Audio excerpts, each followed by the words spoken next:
ಬೇರೆ ಬೇರೆ ಕಡೆ ಬೇರೆ ಬೇರೆ ರೂಪದಲ್ಲಿ ದಸರಾ ಆದರೂ ಸಹ ಮೈಸೂರಿನ ದಸರಾ ವಿಶ್ವವಿಖ್ಯಾತವಾದಂತಹ ದಸರಾ. ಈ 8-10 ಈ ಗ್ರಾಮಗಳ ಮುಖಂಡನನ್ನ ಜನರು ಒಡೆಯ ಅಂತ ಹೇಳಿ ಕರಿತಿರ್ತಾರೆ.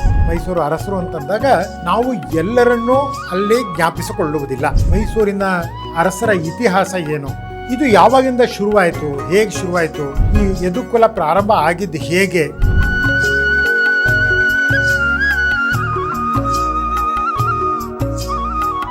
ಎಲ್ರಿಗೂ ನಮಸ್ಕಾರ. ಇದೀಗ ದಸರಾ ಸಂಭ್ರಮ ಮೈಸೂರಿನಲ್ಲಿ ಮನೆ ಮಾಡಿದೆ. ಹಾಗೆ ನವರಾತ್ರಿಯ ಸಂಭ್ರಮ ಇಡೀ ದೇಶದಲ್ಲಿ ವ್ಯಾಪಿಸ್ತಾ ಇದೆ. ಎಲ್ಲ ಕಡೆಯೂ ಒಂದಲ್ಲ ಒಂದು ರೂಪದಲ್ಲಿ ಈ ನವರಾತ್ರಿ ಅಥವಾ ದಸರಾ ಉತ್ಸವ ಆಚರಣೆಯಲ್ಲಿರುವಂಥದ್ದನ್ನು ನಾವು ನೋಡ್ತೀವಿ. ಅದರಲ್ಲಿ ನಮಗೆ ಮುಖ್ಯವಾಗಿ ಮೈಸೂರಿನ ದಸರಾ, ಅದನ್ನು ವಿಶ್ವವಿಖ್ಯಾತವಾದಂತಹ ದಸರಾ ಹಾಗೆ ಅಂಥೇಳಿ ಅದನ್ನು ಕರಿತೀವಿ. 10 ದಿವಸಗಳ ಕಾಲ ಮೈಸೂರಿನಲ್ಲಿ ನಡೆಯುವಂತಹ ದಸರಾ ಉತ್ಸವ ತನ್ನದೇ ಆದಂತಹ ವಿಶೇಷ ಗುಣಗಳಿಂದಾಗಿ ಇಡೀ ಪ್ರಪಂಚದ ಗಮನವನ್ನು ಸೆಳೆಯುತ್ತೆ. ಬೇರೆ ಬೇರೆ ಕಡೆ ಬೇರೆ ಬೇರೆ ರೂಪದಲ್ಲಿ ದಸರಾ ಆದರೂ ಸಹ ಮೈಸೂರಿನ ಮಹಾರಾಜರು ದಸರಾ ಉತ್ಸವವನ್ನು ನಡೆಸ್ತಾ ಇದ್ದಂತಹ ಕಾರಣದಿಂದಾಗಿ ದಸರಾ ಉತ್ಸವಕ್ಕೆ ಬಹಳವಾದಂತಹ ಅಮೂಲ್ಯವಾದಂತಹ ಒಂದು ಬೆಲೆ ಬಂದದ್ದನ್ನು ನಾವು ಕಾಣ್ತೀವಿ. ಇದು ಯಾವಾಗಿಂದ ಶುರುವಾಯಿತು, ಹೇಗೆ ಶುರುವಾಯಿತು, ಮೈಸೂರಿನ ಅರಸರ ಇತಿಹಾಸ ಏನು ಅನ್ನೋದನ್ನು ಮೊದಲು ನಾವು ತಿಳ್ಕೊಳ್ಬೇಕಾಗತ್ತೆ. ಮೈಸೂರಿನ ಅರಸು ಮನೆತನದಲ್ಲಿ ಒಟ್ಟು 25 ಜನ ರಾಜರನ್ನು ನಾವು ನೋಡ್ತೀವಿ. 25 ಕೊನೆಯವರಾಗಿ ಜಯಚಾಮರಾಜ ಒಡೆಯರ್ ಅವರು ಅಧಿಕಾರವನ್ನು ಮಾಡ್ತಾಯಿದ್ರು. ದೇಶಕ್ಕೆ ಸ್ವಾತಂತ್ರ್ಯ ಬಂದ ನಂತರ, ಆನಂತರ ಪ್ರಜಾಪ್ರಭುತ್ವ ಆರಂಭ ಆದ ನಂತರ ರಾಜಪ್ರಭುತ್ವ ಮುಕ್ತಾಯ ಆಗುತ್ತೆ. ಅಲ್ಲಿಯವರೆಗೆ ಮೈಸೂರಿನ ಅರಸರು ನಿರಂತರವಾಗಿ ಮೈಸೂರನ್ನು ಆಳ್ವಿಕೆಯನ್ನು ಮಾಡಿದ್ದಾರೆ. ಈ ಅರಸರ ಮೂಲ ಅದು ನಮಗೆ ಸಿಗುವಂಥದ್ದು ಕ್ರಿಸ್ತಶಕ 1399. ಆಗ ಈ ಯದುವಂಶ ಆರಂಭ ಆಯಿತು ಅನ್ನುವಂಥದ್ದನ್ನು ನಾವು ಇತಿಹಾಸದಿಂದ ತಿಳ್ಕೊಳ್ತೀವಿ. ಇದರ ಮೂಲ ಪುರುಷರು ಯಾರು, ಈ ಯದುಕುಲ ಪ್ರಾರಂಭ ಆಗಿದ್ದು ಹೇಗೆ ಅನ್ನೋದ್ರ ಬಗ್ಗೆ 3-4 ಕಥೆಗಳನ್ನು ಹೇಳಲಾಗತ್ತೆ. ಆದರೆ ಒಂದಂತೂ ನಿಜ, ಇದರ ಮೂಲ ಪುರುಷರು ಯದುರಾಯ ಮತ್ತು ಕೃಷ್ಣರಾಯ ಅನ್ನೋವಂಥವ್ರು. ಅವರು ದ್ವಾರಕೆಯಿಂದ ದಕ್ಷಿಣಕ್ಕೆ ಬಂದರು. ಅವರು ಮೈಸೂರಿನಲ್ಲಿ ಅವರು ಉಳ್ಕೊಂಡ್ರು ಅನ್ನುವಂಥದ್ದು ಎಲ್ಲ ಕಥೆಗಳ ಕೊನೆಯಲ್ಲಿ ಕಂಡುಬರುವಂತಹ ಒಂದು ಸಾರಾಂಶ. ಇವರು ಯದುರಾಯ ಮತ್ತು ಕೃಷ್ಣರಾಯ ಅನ್ನುವಂಥವರು ಮಧುರೈನಲ್ಲಿ ಇದ್ದಂಥವರು. ಅಲ್ಲಿಂದ ಅವರು ದಕ್ಷಿಣಕ್ಕೆ ಬರ್ತಾರೆ. ಅದರಲ್ಲಿ ಒಂದು ಕಥೆಯ ಪ್ರಕಾರದಲ್ಲಿ ಇವರು ಗೊಲ್ಲರ ಕುಲದವರು, ಹಾಗಾಗಿ ಕೃಷ್ಣನ ಆರಾಧನೆಯನ್ನು ಮಾಡ್ತಾ ಇದ್ದಂಥವ್ರು. ಹಾಗಾಗಿ ಕೃಷ್ಣ ಒಂದು ದಿವಸ ಅವರ ಕನಸಲ್ಲಿ ಬಂದು, ನೀವು ಇಲ್ಲಿಂದ ಹೋಗಿ ವಿಂಧ್ಯ ಪರ್ವತಕ್ಕೆ ಹೋಗಿ ವಿಂಧ್ಯವಾಸಿನಿಯನ್ನು ಆರಾಧನೆಯನ್ನು ಮಾಡಿ, ಆನಂತರ ದಕ್ಷಿಣಕ್ಕೆ ಹೋಗಿ ನಿಮಗೆ ಒಳ್ಳೆಯದಾಗತ್ತೆ ಅಂತ ಶ್ರೀಕೃಷ್ಣ ಹೇಳ್ದ. ಅದರ ಆಧಾರದ ಮೇಲೆ ದಕ್ಷಿಣಕ್ಕೆ ಬಂದರು ಅಂಥೇಳಿ ಒಂದು ಕಥೆ ಹೇಳುತ್ತೆ. ಇನ್ನೊಂದು ಕಥೆಯಲ್ಲಿ ಇವರಿಬ್ಬರು ವಿಹಾರಾರ್ಥವಾಗಿ ದಕ್ಷಿಣಕ್ಕೆ ಬಂದರು, ವಿಜಯನಗರಕ್ಕೆ ಬಂದರು, ಅಲ್ಲಿಂದ ಮೇಲ್ಕೋಟೆಗೆ ಬಂದರು, ಆನಂತರ ಮೈಸೂರಿಗೆ ಬಂದರು ಅನ್ನುವಂಥದ್ದು ಮತ್ತೊಂದು ಕಥೆ ಇದೆ. ಇನ್ನೊಂದು, ಇವರಿಬ್ಬರು ದಕ್ಷಿಣದಲ್ಲಿ ತಮ್ಮ ರಾಜ್ಯವನ್ನು ಸಾಮ್ರಾಜ್ಯವನ್ನು ಸ್ಥಾಪನೆಯನ್ನು ಮಾಡಬೇಕು ಅಂತ ಅಂದುಕೊಂಡು ದಕ್ಷಿಣಕ್ಕೆ ಬಂದರು ಹಾಗೆ ಅಂಥೇಳಿ ಮತ್ತೊಂದು ಕಥೆ ಹೇಳುತ್ತೆ. ಆದರೆ ಏನೇ ಆದರೂ ಈ ಯದುರಾಯ ಮತ್ತು ಕೃಷ್ಣರಾಯ ಅಣ್ಣ ತಮ್ಮಂದರು, ಇವರಿಬ್ಬರು ದ್ವಾರಕೆಯಿಂದ ಹೊರಟು ವಿಂಧ್ಯ ಪರ್ವತಕ್ಕೆ ಬರ್ತಾರೆ. ಅವರಿಬ್ಬರು ದೇವರನ್ನು ನಂಬುವಂಥವರು, ದೇವರನ್ನು ಆರಾಧಿಸ್ತಾ ಇದ್ದಂಥವರು. ಹಾಗಾಗಿ ಅಲ್ಲಿಂದ ವಿಂಧ್ಯ ಪರ್ವತಕ್ಕೆ ಬರ್ತಾರೆ. ವಿಂಧ್ಯ ಪರ್ವತದಲ್ಲಿ ವಿಂಧ್ಯವಾಸಿನಿಯನ್ನು ಕುರಿತು ಪೂಜೆಯನ್ನು ಮಾಡ್ತಾರೆ. ಒಂದು ಸಣ್ಣ ತಪಸ್ಸನ್ನು ಸಹ ಮಾಡ್ತಾರೆ. ಆಗ ಒಂದು ದಿವಸ ರಾತ್ರಿ ಅವರು ವಿಂಧ್ಯ ಪರ್ವತದಲ್ಲಿ ಇದ್ದಾಗ ಅವರಿಗೆ ಒಂದು ಕನಸಾಗುತ್ತೆ. ಆ ಕನಸಲ್ಲಿ ಈ ವಿಂಧ್ಯ ವಾಸಿನಿ ತಾಯಿ ಏನಿದ್ದಾಳೆ ಆಕೆ ಅವ್ರ ಕನಸಲ್ಲಿ ಬಂದು, ನೀವಿಲ್ಲಿಂದ ದಕ್ಷಿಣಕ್ಕೆ ಹೋಗಿ ಕಪಿಲ ಮತ್ತು ಕಾವೇರಿ ಈ 2 ನದಿಗಳ ಮಧ್ಯದಲ್ಲಿ ಒಂದು ಮಹಾಬಲ ಪರ್ವತ ಅಂಥೇಳಿ ಒಂದು ಬೆಟ್ಟ ಇದೆ. ಆ ಬೆಟ್ಟದಲ್ಲಿ ನಾನು ಚಾಮುಂಡಿ ಅನ್ನೋ ಹೆಸರಿನಿಂದ ನೆಲೆ ನಿಂತಿದ್ದೀನಿ, ನೀವು ಅಲ್ಲಿಗೆ ಹೋಯಿತು ಅಂತ ಹೇಳಿದ್ರೆ ನಿಮಗೆ ಅನುಕೂಲ ಆಗುತ್ತೆ ಹಾಗೆ ಅಂತ ಆಕೆ ಹೇಳಿದ್ಲು ಅಂತ ಒಂದು ಕತೆ ಹೇಳುತ್ತೆ. ಅದೇ ರೀತಿಯಲ್ಲಿ ಅವರು ವಿಂಧ್ಯ ಪರ್ವತದಿಂದ ದಕ್ಷಿಣಕ್ಕೆ ಬರ್ತಾರೆ, ವಿಜಯನಗರಕ್ಕೆ ಭೇಟಿಯನ್ನು ಕೊಡ್ತಾರೆ. ಅಲ್ಲಿಂದ ಮೇಲ್ಕೋಟೆಗೆ ಬರ್ತಾರೆ. ಕೃಷ್ಣನ ಒಂದು ಭಾಗ ಮೇಲುಕೋಟೆಯ ಚಲುವನಾರಾಯಣ ಅವನನ್ನು ದರ್ಶನ ಮಾಡಿ ಆನಂತರ ಅವರಿಗೆ ಕನಸಾಗಿದ್ದ ಹಾಗೆ ಕಾವೇರಿ ಮತ್ತು ಕಪಿಲಾ ನದಿ ಈ ಎರಡರ ನಡುವೆ ಇದ್ದಂತಹ ಈ ಚಾಮುಂಡಿ ಬೆಟ್ಟಕ್ಕೆ ಅವರು ಬರ್ತಾರೆ. ಅಲ್ಲಿ ಚಾಮುಂಡಿಯನ್ನು ಕುರಿತು ಪೂಜೆಯನ್ನು ಮಾಡ್ತಾರೆ. ಆಗ ಅದನ್ನು ಚಾಮುಂಡಿ ಬೆಟ್ಟ ಅಂತ ಇನ್ನೂ ಕರೀತಾ ಇರಲ್ಲ. ಅಲ್ಲಿ ಈಶ್ವರನ ಮಹಾಬಲೇಶ್ವರ ದೇವಸ್ಥಾನ ಇರುವಂಥದ್ದು ಮಹಾಬಲ ಪರ್ವತ ಅಂತೇಳಿ ಅಲ್ಲಿ ಕರೀತಾ ಇದ್ದರು. ಅಲ್ಲಿ ಆ ಈಶ್ವರನ ದೇವಸ್ಥಾನದ ಜೊತೆಗೆ ಚಾಮುಂಡಿ ದೇವಸ್ಥಾನವೂ ಸಹ ಇತ್ತು. ಆಗ ಅವತ್ತು ರಾತ್ರಿ ಪುನಃ ಚಾಮುಂಡೇಶ್ವರಿ ಅವರ ಕನಸಲ್ಲಿ ಬಂದು, ನೀವು ಇಲ್ಲಿಂದ ಅರಮನೆಯ ಆವರಣದಲ್ಲಿರುವಂಥ ಈಗಿನ ಅರಮನೆ ಆವರಣ ಅಲ್ಲಿರುವಂಥ ಸೋಮೇಶ್ವರ ದೇವಸ್ಥಾನ, ಅದಕ್ಕೆ ಕೋಡಿ ಸೋಮೇಶ್ವರ ದೇವಸ್ಥಾನ ಅಂತಲೂ ಸಹ ಕರೀತಾರೆ. ಅದರ ಮುಂದೆ ದೇವರಾಜ ಸಾಗರ ಅಂತೇಳಿ ಒಂದು ದೊಡ್ಡ ಕೆರೆ ಇದೆ. ಆ ಕೆರೆಯ ನೀರು ಕೋಡಿ ಹರಿದು ಹೋಗುವಂಥ ಜಾಗಕ್ಕೆ ಒಂದು ಕೋಡಿ ಸೋಮೇಶ್ವರ ದೇವಸ್ಥಾನ ಅಂತ ಇದೆ. ನೀವು ಅಲ್ಲಿಗೆ ಹೋದರೆ ನಾಳೆ ಬೆಳಗ್ಗೆ ನಿಮಗೆ ಒಬ್ಬ ಜಂಗಮ ಸನ್ಯಾಸಿ ನಿಮ್ಮನ್ನು ಭೇಟಿ ಮಾಡ್ತಾನೆ. ಆತ ಹೇಗೆ ಹೇಳ್ತಾನೋ ನೀವು ಹಾಗೆ ಕೇಳಿದ್ರೆ ನಿಮಗೆ ಅನುಕೂಲ ಆಗುತ್ತೆ ಅಂತ ಕನಸಲ್ಲಿ ಚಾಮುಂಡೇಶ್ವರಿ ಅವ್ರಿಗೆ ಹೇಳಿದ್ಲು. ಅದೇ ರೀತಿಯಲ್ಲಿ ಈ ಯದುರಾಯ ಮತ್ತು ಕೃಷ್ಣರಾಯ ಇವರಿಬ್ಬರು ಮಾರನೇ ದಿವಸ ಬೆಳಗ್ಗೆ ಆ ಕೋಡಿ ಸೋಮೇಶ್ವರ ಅಥವಾ ಕೋಡಿ ಬಸವೇಶ್ವರ ಆ ದೇವಸ್ಥಾನದ ಹತ್ತಿರಕ್ಕೆ ಅವರು ಬರ್ತಾರೆ. ಆ ದೇವರಾಜ ಸಾಗರದ ನೀರು ಹರಿದು ಹೋಗುವಂತಹ ಜಾಗ ಅದು. ಅಲ್ಲಿ ಅವರು ಕೂತ್ಕೊಂಡಿದ್ದಾಗ ಒಬ್ಬ ಸನ್ಯಾಸಿ, ಜಂಗಮ ಸನ್ಯಾಸಿ ಅಲ್ಲಿಗೆ ಬರ್ತಾನೆ. ಅವನು ಬಂದು ಒಂದು ವಿಷಯವನ್ನು ಇವ್ರಿಗೆ ಹೇಳ್ತಾನೆ. ಇಲ್ಲಿಂದ 10 ಮೈಲಿ ದೂರ ಇರುವಂತಹ ಹದಿನಾಡು ಅನ್ನುವಂತಹ ಒಂದು ಜಾಗ ಇದೆ. ಅಲ್ಲಿ ಚಾಮರಾಜ ಅಂಥೇಳಿ ಒಬ್ಬ ಒಡೆಯ ಇದ್ದ ಅಲ್ಲಿ. ಆದರೆ ಆತನಿಗೆ ಕೇವಲ ಒಬ್ಬ ಹೆಣ್ಣು ಮಗಳು ಮಾತ್ರ ಇದ್ದಾಳೆ. ಆನಂತರ ಈತ ಮೃತ್ಯುವನ್ನು ಹೊಂದಿದ್ದಾನೆ ಚಾಮರಾಜ. ಆ ಜಾಗದಲ್ಲಿ ಅವರ ಸೈನ್ಯದಲ್ಲಿದ್ದಂತಹ ಮಾರನಾಯಕ ಅನ್ನೋವಂಥವನು ಆ ಹೆಣ್ಣು ಮಗಳನ್ನು ತಾನು ಮದುವೆ ಆಗಬೇಕು ಅಂಥೇಳಿ ಮಹಾರಾಣಿಗೆ ತುಂಬ ತೊಂದರೆಯನ್ನು ಕೊಡ್ತಾ ಇದ್ದಾನೆ. ಮದುವೆ ಮಾಡಿಕೊಡದೇ ಇತ್ತು ಅಂತ ಹೇಳಿದ್ರೆ ತುಂಬ ದೊಡ್ಡ ಗಲಾಟೆಯನ್ನು ಮಾಡುವಂತಹ ಎಲ್ಲ ಸಂಭವಗಳು ಅಲ್ಲಿ ಕಾಣಿಸ್ತಾ ಇದೆ. ತಾಯಿ ಮಗಳಿಗೆ ಈ ಮಾರನಾಯಕನ ಜೊತೆಗೆ ವಿವಾಹ ಆಗೋದಕ್ಕೆ ಯಾವುದೇ ರೀತಿಯಾದಂಥ ಸಮ್ಮತಿ ಇಲ್ಲ. ಅದರಿಂದ ನೀವು ಹೋಗಿ ಆ ಮಾರನಾಯಕನನ್ನು ನಿಗ್ರಹ ಮಾಡ್ತು ಅಂತ ಹೇಳಿದ್ರೆ ನಿಮಗೆ ಅನುಕೂಲ ಆಗುತ್ತೆ ಅನ್ನೋ ಮಾತನ್ನು ಆ ಸನ್ಯಾಸಿ ಹೇಳ್ತಾನೆ. ಅದೇ ರೀತಿಯಲ್ಲಿ ಇವರಿಬ್ಬರು ಅಲ್ಲಿಗೆ ಹೋಗ್ತಾರೆ. ಹದಿನಾಡು, ಇವತ್ತು ಅದಕ್ಕೆ 16 ಅಂಥೇಳಿ ಕರಿತೀವಿ ನಾವು. ಅದರಲ್ಲಿ ಆ ಜಾಗಕ್ಕೆ ಹೋಗ್ತಾರೆ. ಅಲ್ಲಿ ಚಾಮರಾಜ ಅನ್ನುವಂತಹ ಒಡೆಯ, ಆ ಜಾಗದಲ್ಲಿ ಒಂದು 8-10 ಗ್ರಾಮಗಳ ಒಡೆಯ ಆಗಿದ್ದಂತಹ ಮನುಷ್ಯ ಅವನು ನಿಧನರಾಗಿದ್ದಾನೆ. ಇನ್ನೊಂದು ಕಡೆಯಲ್ಲಿ ಅವನಿಗೆ ಬುದ್ಧಿಭ್ರಮಣೆಯಾಗಿ ದೇಶಾಂತರ ಹೋಗಿದ್ದಾನೆ ಅಂತಲೂ ಅದನ್ನು ಹೇಳ್ತಾರೆ.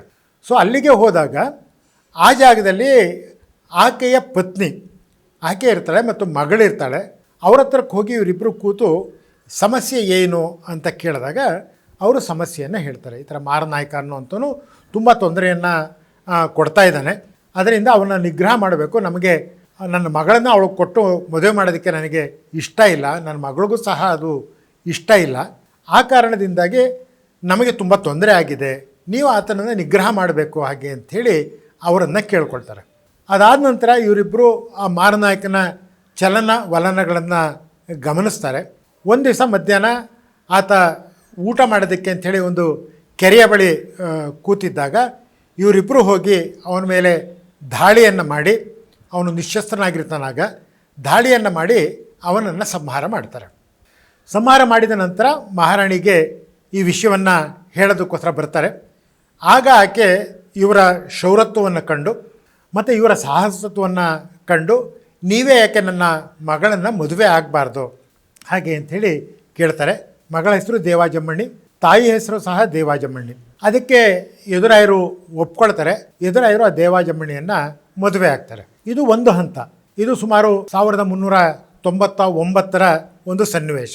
ಆ ಸಮಯದಲ್ಲಿ ಈ 8-10 ಈ ಗ್ರಾಮಗಳ ಮುಖಂಡನನ್ನು ಜನರು ಒಡೆಯ ಅಂಥೇಳಿ ಕರಿತಿರ್ತಾರೆ. ಒಡೆಯ ಹಾಗೆ ಅಂಥೇಳಿ ಕರಿತಿರ್ತಾರೆ. ಇವರನ್ನು ಸಹ, ಯದುರಾಯರನ್ನು ಸಹ ಆ ಜಾಗದಲ್ಲಿ ಆ ರಾಣಿಯ ಮಗಳನ್ನು ಮದುವೆ ಆಗಿದ್ದರಿಂದಾಗಿ ಇವರನ್ನು ಸಹ ಒಡೆಯ ಅಂಥೇಳಿ ಕರೆಯೋದಕ್ಕೆ ಪ್ರಾರಂಭ ಮಾಡ್ತಾರೆ.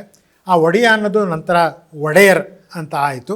ಹಾಗಾಗಿ ಈ ಒಂದು ವಂಶಕ್ಕೆ ಒಡೆಯರ್ ಮನೆತನ ಹಾಗೆ ಅಂಥೇಳಿ ಆಗಿದ್ದನ್ನು ನಾವು ಇತಿಹಾಸದಲ್ಲಿ ಗಮನಿಸ್ತೀವಿ. ಇದು ಆದಂಥದ್ದು 1399. ಇವರು ಚಂದ್ರವಂಶದ ದೊರೆಗಳಾಗಿದ್ದಂತಹ ಜನ, ಅಲ್ಲಿಂದ ದಕ್ಷಿಣಕ್ಕೆ ಬಂದಂಥವ್ರು. ಆನಂತರ ಇವರು ತಮ್ಮ ಆಳ್ವಿಕೆಯನ್ನು ಅಲ್ಲಿಂದ ಮೈಸೂರಿಗೆ ವಿಸ್ತಾರ ಮಾಡ್ಕೊಳ್ತಾರೆ. ಮೈಸೂರಿನಲ್ಲಿ ಹಾಗೇನು ಕೋಟೆ ಆ ಥರದ್ದು ಏನೂ ಇರೋದಿಲ್ಲ. ಆದರೆ 16ರಿಂದ ಸ್ವಲ್ಪ ದೂರ, ಒಂದು 12 ಕಿಲೋಮೀಟ್ರು ದೂರ ಇದ್ದಂತಹ ಜಾಗ, ಆ ಜಾಗಕ್ಕೆ ಬಂದು ಅಲ್ಲಿ ಅವರು ತಮ್ಮದೇ ಆದಂಥ ಒಂದು ಸಣ್ಣ ಆಳ್ವಿಕೆಯನ್ನು ಅಲ್ಲಿ ಪ್ರಾರಂಭ ಮಾಡ್ತಾರೆ. ಆನಂತರ 25 ಜನ ಇದರಲ್ಲಿ ಅರಸರುಗಳು ಆದಂಥದ್ದನ್ನು ನೋಡ್ತೀವಿ. ಆದರೆ ಒಂದು ವಿಶೇಷ ಇಲ್ಲಿ ಗಮನಿಸಬೇಕಾಗಿದ್ದು ಹಾಗೆ ಅಂತ ಹೇಳಿದ್ರೆ, ಈ 25 ಜನರಲ್ಲಿ ಯಾರೂ ಸಹ ಶತಾಯುಷಿಗಳು ಆಗಲಿಲ್ಲ. ಯಾರೂ 100 ವರ್ಷ ಬದುಕಲೇ ಇಲ್ಲ. ತುಂಬ ಹೆಚ್ಚು ವರ್ಷ ಬದುಕಿದ್ದಂಥವ್ರು ಮುಮ್ಮಡಿ ಕೃಷ್ಣರಾಜ ಒಡೆಯರ್ ಅಂತವರು. ಅವರು 74 ವರ್ಷಗಳ ಕಾಲ ಮಾತ್ರ ಬದುಕಿದ್ರು. ಉಳಿದಂಥವರು ಅಷ್ಟೊಂದು ವರ್ಷ ಬದುಕಲಿಲ್ಲ. 50ರಿಂದ 60 ವರ್ಷ ಬದುಕಿದ್ದಂಥವ್ರು ಕೇವಲ 7 ಜನ. 25 ಜನರ ಪೈಕಿ ಕೇವಲ 7 ಜನ ಮಾತ್ರ 50ರಿಂದ 60 ವರ್ಷ ಬದುಕಿದ್ರು.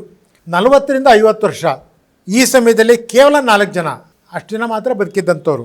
30ರಿಂದ 40 ವರ್ಷದಲ್ಲಿ ಸತ್ತಂಥವ್ರು 5 ಜನ. 20ರಿಂದ 30 ವರ್ಷದಲ್ಲಿ 3 ಜನ. 20 ವರ್ಷಕ್ಕಿಂತ ಕಡಿಮೆ ಆಯಸ್ಸಲ್ಲಿ ಸತ್ತಂಥವ್ರು 2. ಸೊ ಹೀಗಾಗಿ ಈ 25 ಜನರಲ್ಲಿ ನಾವು 25 ಜನರನ್ನು ಜ್ಞಾಪಿಸ್ಕೊಳ್ಳೋದಿಲ್ಲ. ಏಕೆಂದರೆ ಅವರ ಆಯುಸ್ಸೇ ಕಡಿಮೆ ಇತ್ತು, ರಾಜ್ಯಭಾರ ಮಾಡಿದಂಥ ಅವಧಿ ಕಡಿಮೆ ಇತ್ತು. ಅದರಲ್ಲಿ ಒಬ್ಬರು ಸನ್ಯಾಸಿಯಾಗೂ ಸಹ ಹೊರಟೋಗ್ತಾರೆ. ಹೀಗಾಗಿ ನಾವು ಎಲ್ಲರನ್ನೂ ಅಲ್ಲಿ ಜ್ಞಾಪಿಸಿಕೊಳ್ಳುವುದಿಲ್ಲ. ಮೈಸೂರು ಅರಸರು ಅಂತಂದಾಗ ಕೆಲವು ಹೆಸರುಗಳನ್ನು ಮಾತ್ರ ನಾವು ಜ್ಞಾಪಿಸ್ಕೊಳ್ತೀವಿ. ಅದರೊಳಗಡೆ ಸಾಮಾನ್ಯವಾಗಿ ಈ ಒಂದು ಅರಸು ಪರಂಪರೆಯನ್ನು ನಾವು ನೋಡಿದಾಗ ಅದರಲ್ಲಿ ಚಾಮರಾಜ ಒಡೆಯರ್, ಕೃಷ್ಣರಾಜ ಒಡೆಯರ್ ಅನ್ನುವಂಥ ಹೆಸರುಗಳು ಹೆಚ್ಚು ಕೇಳಿಬರುತ್ತೆ. ಈ ಚಾಮರಾಜ ಅನ್ನುವಂಥ ಹೆಸರಿನ 10 ಜನ ರಾಜ್ಯಭಾರವನ್ನು ಮಾಡಿದ್ದಾರೆ. ಅದರಲ್ಲಿ ಕೊನೆಯವರನ್ನ, ಆ ಚಾಮರಾಜ ಸರಣಿಯಲ್ಲಿ ಕೊನೆಯವರನ್ನು 10ನೇ ಚಾಮರಾಜ ಒಡೆಯರ್ ಹಾಗೆ ಅಂಥೇಳಿ ಕರಿತೀವಿ. ಅವರು ನಾಲ್ವಡಿ ಕೃಷ್ಣರಾಜ ಒಡೆಯರ್ ಅವರ ತಂದೆ. ಅವರು 10ನೆಯ ಚಾಮರಾಜ ಒಡೆಯರ್. ಕೃಷ್ಣರಾಜ ಒಡೆಯರ್ ಅನ್ನುವಂಥವ್ರು 4 ಜನ ಆಳ್ವಿಕೆಯನ್ನು ಮಾಡಿದಂಥವ್ರು. ಅಲ್ಲಿ ಕೃಷ್ಣರಾಜ ಒಡೆಯರ್, ಇಮ್ಮಡಿ ಕೃಷ್ಣರಾಜ ಒಡೆಯರ್, ಮುಮ್ಮಡಿ ಕೃಷ್ಣರಾಜ ಒಡೆಯರ್ ಮತ್ತು ನಾಲ್ವಡಿ ಕೃಷ್ಣರಾಜ ಒಡೆಯರ್ ಹಾಗೆ ಅಂಥೇಳಿ 4 ಜನ ಆಳ್ವಿಕೆಯನ್ನು ಮಾಡಿದ್ದನ್ನು ನಾವು ನೋಡ್ತೀವಿ. ಅದರಲ್ಲಿ ತುಂಬ ವರ್ಷ ಬದುಕಿದಂಥವ್ರು ಈಗಾಗಲೇ ಹೇಳಿದಾಗೆ ಮುಮ್ಮಡಿ ಕೃಷ್ಣರಾಜ ಒಡೆಯರ್ 74 ವರ್ಷ ಬದುಕಿದ್ರು. ಈಗ ಪ್ರಸ್ತಾಪ ಮಾಡಿದಂಥ 10ನೇ ಚಾಮರಾಜ ಒಡೆಯರ್ ಬದುಕಿದ್ದು ಕೇವಲ 31 ವರ್ಷಗಳು ಮಾತ್ರ. ನಾಲ್ವಡಿ ಕೃಷ್ಣರಾಜ ಒಡೆಯರ್ ಬದುಕಿದ್ದು 56 ವರ್ಷ. ಜಯಚಾಮರಾಜ ಒಡೆಯರ್ ಬದುಕಿದ್ದು 55 ವರ್ಷಗಳು ಮಾತ್ರ. ಆನಂತರ ರಾಜರ ಆಳ್ವಿಕೆ ಮುಕ್ತಾಯ ಆಗುತ್ತೆ. ಆನಂತರ ಜಯಚಾಮರಾಜ ಒಡೆಯರ್ ಅವರ ಮಗ ಶ್ರೀಕಂಠದತ್ತ ನರಸಿಂಹರಾಜ ಒಡೆಯರ್ ಅವರು ಇರ್ತಾರೆ. ಆದರೆ ಅವರು ಸಹ ತಮ್ಮ 60ನೆಯ ವಯಸ್ಸಿನಲ್ಲಿ ಅವರ ದೇಹಾಂತ್ಯ ಆಗುತ್ತೆ. ಹೀಗೆ ಈ 25 ಜನರಲ್ಲಿ ಹೆಚ್ಚು ಜನರನ್ನು ಸ್ಮರಣೀಯವಾಗಿ ಕೆಲಸ ಮಾಡಿದ್ರು ಅಂಥೇಳಿ ನಾವು ಜ್ಞಾಪಿಸ್ಕೊಳ್ಳೋದಿಲ್ಲ. ಯಾಕೆಂದರೆ ಅಂಥ ದೊಡ್ಡ ಕೆಲಸಗಳು ಆಗಿಲ್ಲ. ಅದರೊಳಗೆ ಕೆಲವರನ್ನು ಮಾತ್ರ ನಾವು ಜ್ಞಾಪಿಸ್ಕೊಳ್ತೀವಿ. ಅದರಲ್ಲಿ ತುಂಬ ಮೊದಲನೇ ಪ್ರಮುಖವಾದಂಥ ಹೆಸರು ಯದುರಾಯರು. ಅದು ಈ ವಂಶದ ಆರಂಭವನ್ನು ಮಾಡಿದಂಥವ್ರು. ಆನಂತರ ಕೃಷ್ಣರಾಯ ರಾಜ್ಯವನ್ನು ವಿಸ್ತರಣೆಯನ್ನು ಮಾಡಿದಂಥವ್ರು. ಹಾಗಾಗಿ ಇವರಿಬ್ಬರನ್ನ ಪ್ರಾರಂಭಿಕ ಹಂತದವರು ಅಂಥೇಳಿ ಅವರಿಬ್ಬರನ್ನ ಜ್ಞಾಪಿಸ್ಕೊಳ್ಳಾಗುತ್ತೆ. ಅದಾದ ನಂತರ ಬರುವಂಥವ್ರು ಈ 25 ಜನರ ಪೈಕಿ 7ನೇಯವರು. ಅವ್ರನ್ನ ಬೋಳ ಚಾಮರಾಜ ಒಡೆಯರ್ ಹಾಗೆ ಅಂಥೇಳಿ ಕರೀತಾರೆ. ಅವರು 1518ರಿಂದ 1576ರವರೆಗೆ ರಾಜ್ಯವನ್ನು ಆಳ್ವಿಕೆಯನ್ನು ಮಾಡಿದಂಥವ್ರು. ಮಹಾದೈವ ಭಕ್ತರು. ಅವರಿಗೆ ಯಾಕೆ ಈ ಬೋಳ ಚಾಮರಾಜ ಒಡೆಯರ್ ಅಂತ ಹೆಸರು ಬಂತು? ಅವ್ರ ಹೆಸರು ಚಾಮರಾಜ ಒಡೆಯರ್ ಅಂತಲೇ ಆಗಿದ್ದಂಥದ್ದು. ಅಂತಂದರೆ ಒಂದು ಸಲ ಇವರು ಚಾಮುಂಡಿ ಬೆಟ್ಟಕ್ಕೆ ಚಾಮುಂಡೇಶ್ವರಿಯನ್ನು ನೋಡೋದಕ್ಕೆ ಹೋಗಿದ್ದಾಗ ಒಂದು ಸಿಡಿಲು ಅವರ ಹತ್ತಿರಕ್ಕೆ ಸಿಡಿಲು ಬಡಿಯುತ್ತೆ. ಆ ಸಿಡಿಲು ಬಡಿದಾಗ ಅವರ ತಲೆ ಕೂದಲುಗಳು ಸುಟ್ಟು ಹೋಗುತ್ತೆ. ದೇಹಕ್ಕೆ ಏನೂ ತೊಂದರೆ ಆಗಲ್ಲ. ಹಾಗಾಗಿ ತಲೆ ಕೂದಲು ಉದುರಿದ್ದರಿಂದಾಗಿ ಅವ್ರನ್ನ ಬೋಳ ಚಾಮರಾಜ ಒಡೆಯರ್ ಹಾಗೆ ಅಂಥೇಳಿ ಅವರನ್ನು ಕರೀತಾರೆ. ಇವರು ಒಂದು ಸ್ಮರಣೀಯ ವ್ಯಕ್ತಿಯಾಗಿ ಕಂಡುಬರ್ತಾರೆ. ಅದಾದ ನಂತರ ಬಂದಂಥವರು ಬೆಟ್ಟದ ಚಾಮರಾಜ ಒಡೆಯರ್ ಹಾಗೆ ಅಂತೇಳಿ ಅವರು 1550ರಿಂದ 1578 ತನಕ ರಾಜ್ಯಭಾರವನ್ನು ಮಾಡಿದಂಥವ್ರು. ಇವರನ್ನು ಯಾಕೆ ನೆನಪಿಸ್ಕೋತೀವಿ ಹಾಗೆ ಅಂತ ಹೇಳಿದ್ರೆ, ಇವರಿಗೆ ರಾಜತ್ವದಲ್ಲೇ ಆಸಕ್ತಿ ಇರಲಿಲ್ಲ. ಪಟ್ಟಾಭಿಷೇಕ ಆದ ನಂತರವೂ ಸಹ ಅವರಿಗೆ ರಾಜರಾಗಿ ಮುಂದುವರಿಯೋದಕ್ಕೆ ಆಸಕ್ತಿ ಇರಲಿಲ್ಲ. ಅದರಿಂದ ಅವರು ಸನ್ಯಾಸಿಯಾಗಿ ಹೊರಟೋಗ್ತಾರೆ. ಸನ್ಯಾಸಿಯಾಗಿ ಹೋಗಬೇಕಾದ್ರೆ ಅವರ ನಂತರ ಇದ್ದಂತಹ ರಾಜ ಒಡೆಯರ್ ಅವರಿಗೆ ತಮ್ಮ ಸಾಮ್ರಾಜ್ಯವನ್ನು ಬಿಟ್ಟು ಇವರು ಸನ್ಯಾಸವನ್ನು ಸ್ವೀಕರಿಸಿ ಹೊರಟೋಗ್ತಾರೆ. ಆನಂತರ ಬರುವಂಥವರು 9ನೆಯವರು ರಾಜ ಒಡೆಯರು. ಇವರನ್ನ ಚರಿತ್ರೆ ಬಹಳವಾಗಿ ಗಮನಿಸುತ್ತೆ. ಮೈಸೂರು ಅರಸರಲ್ಲಿ ಪ್ರಮುಖವಾದಂತಹ ಅರಸರು ರಾಜ ಒಡೆಯರು. ಶ್ರೀರಂಗರಾಯ ಅನ್ನುವಂಥವನು ಶ್ರೀರಂಗಪಟ್ಟಣದಲ್ಲಿ ಆಳ್ವಿಕೆಯನ್ನ ಮಾಡ್ತಾ ಇರ್ತಾನೆ. ಮುಸಲ್ಮಾನರು ಶ್ರೀರಂಗಪಟ್ಟಣವನ್ನ ತಮ್ಮ ವಶಕ್ಕೆ ತಗೋಬೇಕು ಅಂತ ಹೇಳಿ ಬಹಳ ಕಾಯ್ತಾ ಇದ್ದಾರೆ. ವಿಜಯನಗರಕ್ಕೆ ಮೊದಲಿಂದನೂ ನಿಷ್ಠರಾಗಿರುವಂತಹ ಮೈಸೂರು ಅರಸರಿಗೆ ಯಾಕೆ ಈ ಭಾಗವನ್ನ ಒಪ್ಪಿಸಬಾರದು?